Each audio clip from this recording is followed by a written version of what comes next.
time you walk into the room, got me feeling crazy, shock my heart, boom, boom. Any other boy would stare, but me, I look away, cause you're making me scared. Trying not to breathe, 1,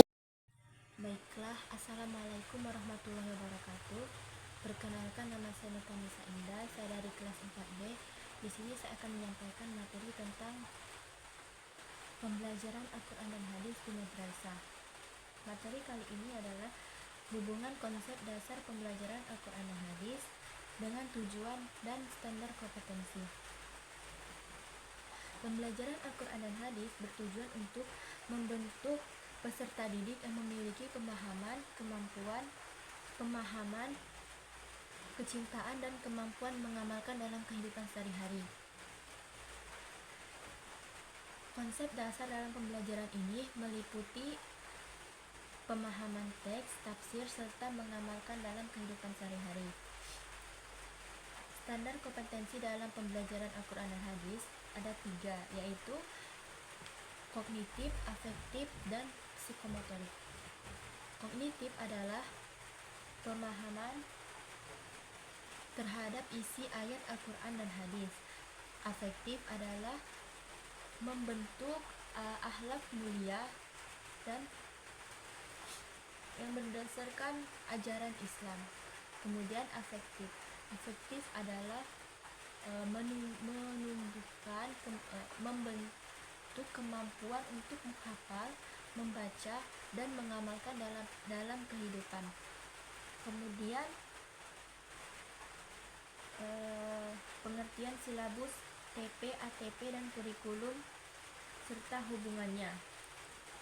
Silabus TP atau tujuan pembelajaran adalah perincian dari silabus yang menguraikan tahapan pencapaian kompetensi dalam setiap pertemuan. Sedangkan ATP atau alur tujuan pembelajaran ialah perincian dari silabus yang menguraikan tahapan pencapaian kompetensi dalam setiap pertemuan. Kemudian kurikulum adalah kerangka dasar yang mengatur tujuan, isi, strategi, serta evaluasi dalam pendidikan di tingkat nasional. Hubungan antara ketiganya yaitu kurikulum menjadi pedoman utama, serta silabus merinci bagaimana kurikulum diterapkan dalam mata pembelajaran, dan ATP menjadi panduan operasional pelaksanaan pembelajaran di kelas. Kemudian materi selanjutnya yaitu pengertian model dan metode pembelajaran serta hubungannya. Model pembelajaran adalah kerangka konseptual yang sistematis untuk mengatur pengalaman pembelajaran peserta didik. Contohnya, model discovery learning, problem based learning, dan cooperative learning. Sedangkan metode adalah cara atau teknik yang digunakan untuk menyampaikan materi. Contohnya ceramah, diskusi, ataupun kerja kelompok, tanya jawab. Hubungan antara metode dan model ialah model pembelajaran mencakup metode yang digunakan dalam penerapannya. Misalnya, model PBL sering menggunakan metode diskusi dan pemecahan masalah.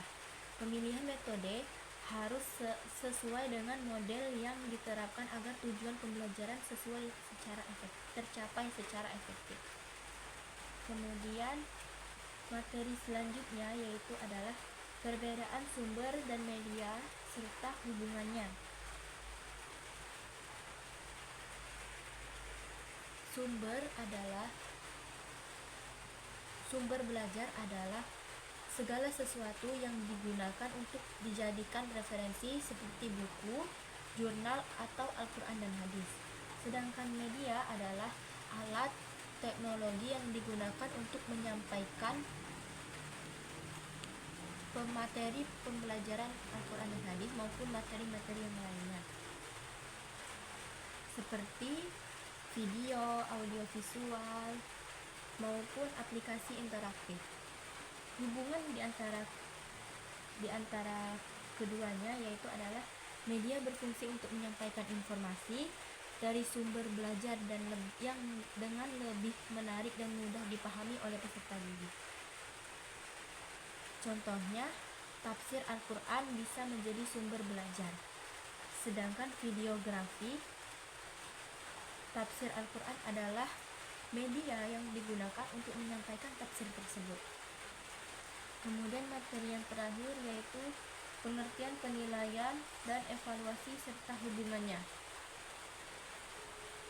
Penilaian adalah proses mengukur kemampuan peserta didik dalam mencapai tujuan pembelajaran baik secara formatif maupun secara sumatif.